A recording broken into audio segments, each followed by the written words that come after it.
Hi there, I'm Jennifer White, PETA UK's Media and Communications Manager, and welcome to our latest fireside chat with PETA founder Ingrid Newkirk. Together, we'll cross the continents to bring you an inside look at some of the innovative work supported by PETA's Global Compassion Fund. You'll learn how GCF-supported groups are right now rescuing animals, stopping suffering, and saving lives. And we'd both love to hear from you during our chat. Just use the comment box below this video player and chime in on any of the work for animals we're discussing. And if you need to drop off before this event concludes, no worries. We'll be posting a full recording of today's conversation online in the next few days. So let's get right to it. Ingrid, over to you. Thanks, Jennifer, and my thanks to each of you for tuning in. We'll start tonight's adventure in Puerto Rico, who have borne the brunt of tropical storms and hurricanes. PETA first went there in the 90s, when our investigators discovered dozens of neglected dogs and cats wasting away in filthy pens of a government shelter in the municipal capital, Ponce. It took a truly Herculean effort by PETA workers, along with support of big-name celebrities like Antonio Banderas, to dramatically improve conditions, and we've been helping dogs, cats, and other animals in Puerto Rico ever since. A PETA team was on the ground again soon after Hurricane Maria tore through the island in 2017.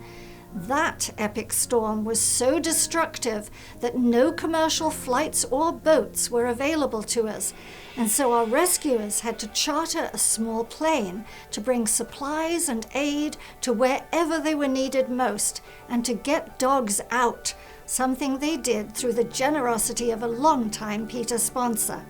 For days, they helped shelters repair structures and clear away debris, and they combed through shattered neighborhoods in search of frightened and injured animals. They returned to PETA's Sam Simon headquarters in Virginia with refugees from the storm, including Camo, a dog covered in painful sores from mange that had become so severe that he was nearly blind and he could barely walk. After many months of love and treatment, Camo recovered and soon became a spirited family member to PETA's manager of shelter operations, Jenny Teed. This year, months before the 2022 hurricane season began, PETA field workers, supported by the Global Compassion Fund, flew to San Juan and Vieques to help transform local shelters there that were in a terrible state. One of those facilities currently houses more than 800 dogs and dozens of cats, and it cannot possibly provide even a basic standard of care, even without a hurricane. PETA's field workers with experience in our U.S. doghouse program have now built shade canopies and catios so that those distressed animals have a chance to be outside in the fresh air. At the same time, Jenny returned to Puerto Rico to train shelter staff on how to help nervous new arrivals adjust to their surroundings, to coach staff on proper sanitation practices, and to show them how to make safe introductions between dogs who had known nothing but neglect and abuse. Thanks to the support of Global Compassion Fund donors, the expertise and resources the team provided proved to be life-saving when Hurricane Fiona slammed into Puerto Rico this September. The moment the scale of the devastation became apparent, our team reached out to local shelters to see how they had fared, and I'm happy to say that every one of them was well prepared for emergencies and reported that this time animals inside them had been uninjured by the storm. As Fiona was hitting Puerto Rico, PETA rescuers half a world away in the Philippines were preparing for their own disaster, Typhoon Noro. Let's go there now. That typhoon dramatically increased in danger just hours before it made landfall, giving residents little time to prepare for its impact. It became Super Typhoon Noru and began battering Quezon Province with sustained winds topping out at more than 110 miles or 177 kilometers an hour. Floodwaters swamped or destroyed many homes.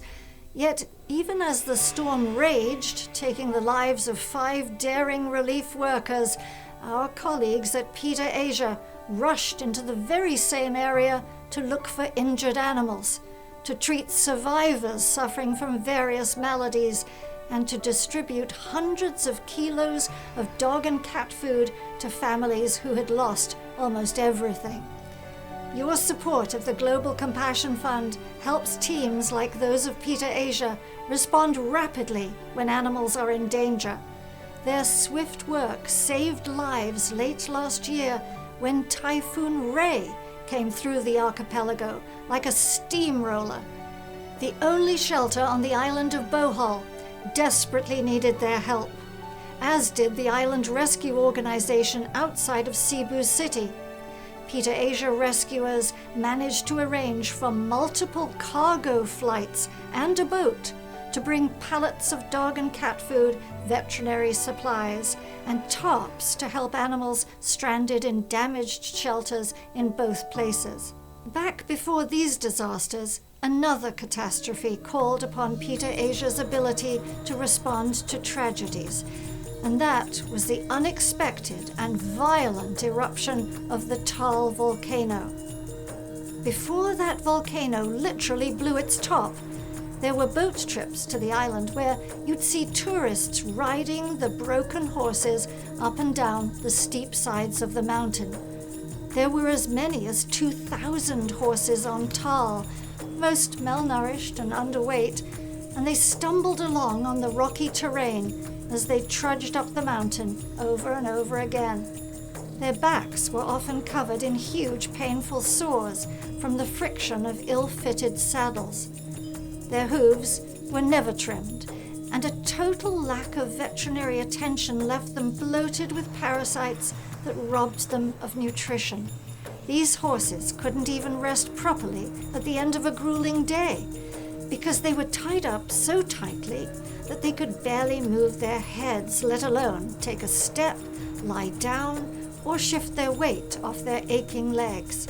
There's an old proverb: it's difficult to wake up someone who is just pretending to be asleep, and horse owners actively chose to ignore their horses' suffering. Of course, we could not, so PETA Asia partnered with International Veterinary Outreach to set up multiple free medical clinics.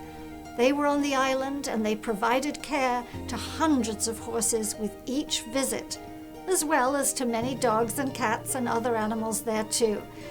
Every clinic made a powerful difference in the lives of those horses, as we treated wounds, offered vital comforts like saddle blankets, and educated horse owners on proper care. Then it happened. The Taal volcano, which had not erupted since 1977, suddenly did just that, sending hot lava 9 miles up into the air with rocks and ash descending on the island. Humans fled, but the animals were left to fend for themselves, and PETA Asia's team had to act very quickly. They pled with the government and with the military to allow them to get to the island and ferry animals off to safety, but officials refused, believing that most of the animals were already dead and no more human lives should be placed at risk due to the threat of more eruptions. But, as PETA Asia Chief Jason Baker said, we're PETA, so no only means try harder. Within hours, a rescue team packed a skiff with supplies and motored to the belching volcano, crossing the churning waters that surrounded Taal. They found the once lush green island transformed into a grey hellscape of smoldering ash, littered with bodies, including those of many of the horses PETA Asia had known by name.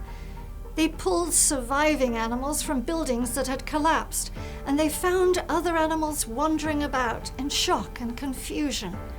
Even with the possibility of another eruption looming, PETA Asia's team went back every single day, caring for and feeding animals in the ruins, arriving each time with a boat full of supplies and refusing to leave until they'd coaxed more animals aboard for their trip home. The team rescued nearly 200 dogs and cats and pigs and goats, a heron, and of course, horses. On the mainland, vets tended to inflamed ears and burns and chokingly painful lungs. Many survivors were eventually placed with loving families, including Puerto. Let's watch her story.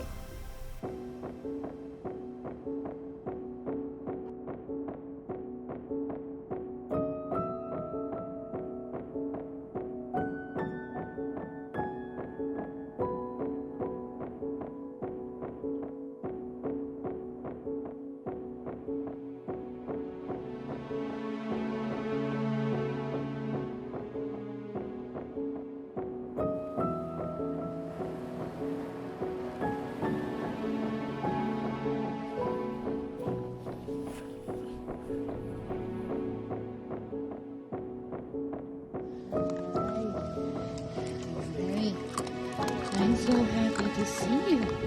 Ay, naku.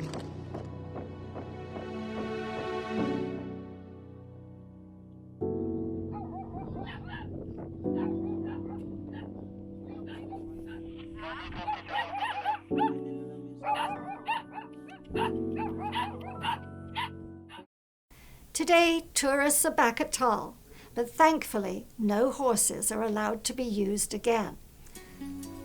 Let's linger for a few more minutes in the Philippines to visit one of the most densely populated cities in Metro Manila. It's called Pasay. It's also a tourist destination with busy markets, karaoke bars, and ritzy art galleries. But stray off the beaten path and you are certain to run into dogs and cats who are struggling to survive. In the city's cemetery at Pasay, between the crypts and the headstones, you'll find almost a whole village of people doing their best to make a living amongst the dead. Some families have lived for generations in the teetering shanties that they've created above the graves, and others who have made their homes in mausoleums.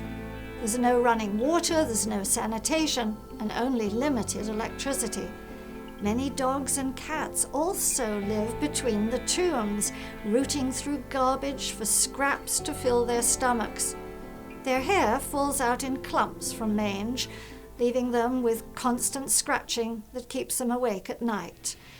But thanks to the Global Compassion Fund, PETA Asia works with Pasay pups to provide free vaccinations and treatments, and to spay and neuter all those animals in the cemetery and all around Manila.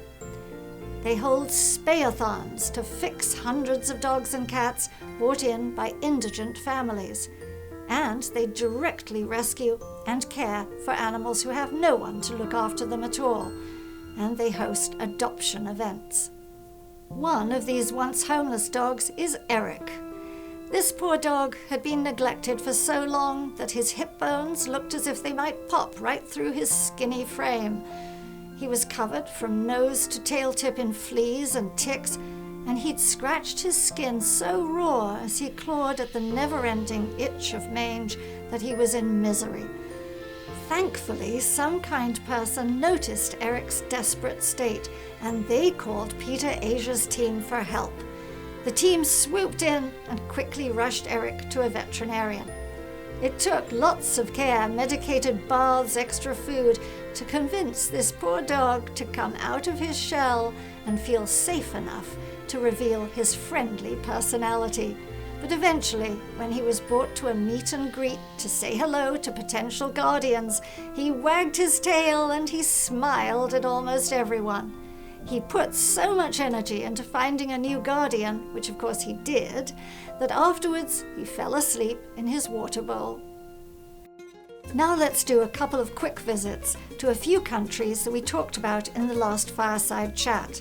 On to Mexico.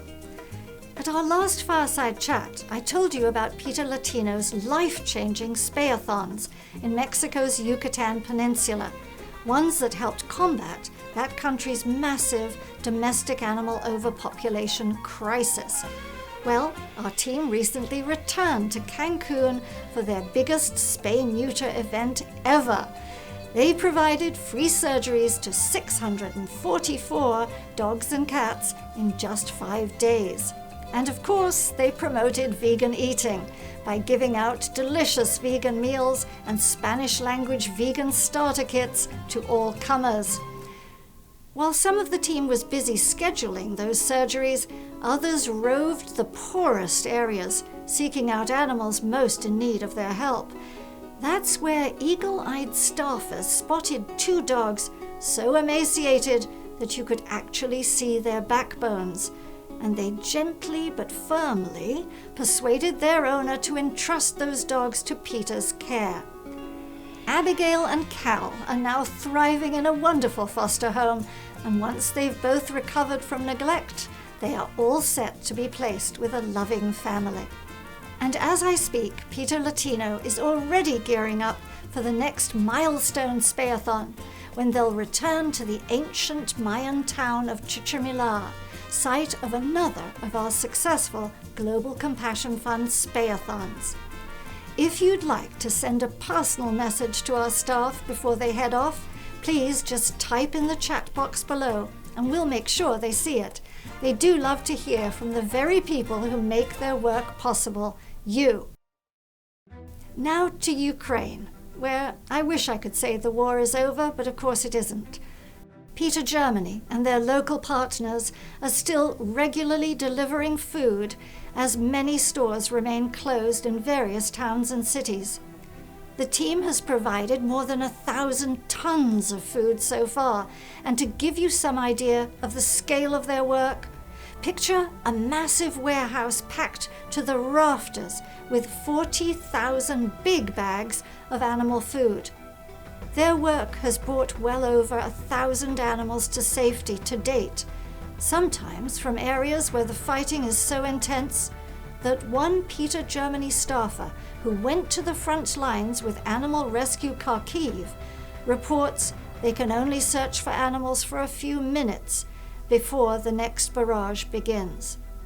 The vehicle they've been using for most of these dangerous missions recently broke down beyond repair, leaving the team scrambling to find transportation for animals waiting patiently to be rescued.